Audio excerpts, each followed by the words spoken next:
اللہ رب العزت اگر بہت زیادہ رحم کرنے والا ہے تو پھر اس نے جہنم کیوں بنائی ہے؟ اگر اللہ رحیم ہے تو پھر اس نے جہنم کیوں بنائی؟ جہنم اور رحمت، کیا یہ دونوں چیزیں جمع ہو سکتی ہیں؟ دراصل یہ سوال کہ جب اللہ رحیم ہے تو اس نے جہنم کیوں بنائی، یہ ایک غلط فہمی پر مبنی ہے۔ اس کی بنیاد غلط فہمی ہے، اور وہ یہ کہ ہم اللہ تعالیٰ کی رحمت کو ظلم کی اجازت سمجھ لیتے ہیں۔ یعنی اس کا مطلب یہ ہوا کہ آپ سوچیں ذرا سا، ایک مثال کے ساتھ اسے سمجھیں کہ ایک شخص ہے جس نے قتل کیا، پھر وہ عدالت میں لایا گیا اور جج جو فیصلہ کر رہا ہے وہ بہت رحم دل ہے، اور دوران بحث جج کہتا ہے کہ میں بہت رحم دل ہوں، تو قتل کرنے والا کہتا ہے کہ جج صاحب آپ تو بہت رحم دل ہیں، مجھے معاف کر دیجئے۔ آپ بتائیں کہ اگر جج اس قاتل کو معاف کر دے، اس کا جرم ثابت ہونے کے بعد اسے معاف کر دے، تو یہ رحم کہلائے گا یا یہ ناانصافی کہلائے گا؟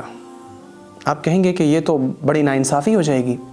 بالکل ایسے ہی یہ جو جہنم ہے، یہ اللہ تعالیٰ کی رحمت کے خلاف نہیں ہے، بلکہ یہ اللہ کا عدل ہے، اللہ کا انصاف ہے۔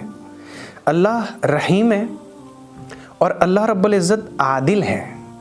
اللہ کا ایک نام ہے عادل، بہت زیادہ انصاف کرنے والا، اس کے ہاں کسی پر ظلم نہیں ہوتا۔ اور یہ دونوں چیزیں اس نے ایک ساتھ ایک ہی جگہ پہ بیان کی ہیں۔ وہ کہتا ہے نبئ عبادی انی انا الغفور الرحیم، میرے بندوں کو بتا دیجئے کہ میں بخشنے والا ہوں، رحم کرنے والا ہوں۔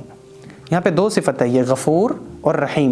بخشنے والا ہوں یعنی کوئی گناہ کر کے آئے گا میں اس کو بخش دوں گا، اور رحم کرنے والا ہوں یعنی گناہ کر کے آئے گا توبہ کر کے تو میں بخش بھی دوں گا، رحم کر کے جنت میں ڈال دوں گا۔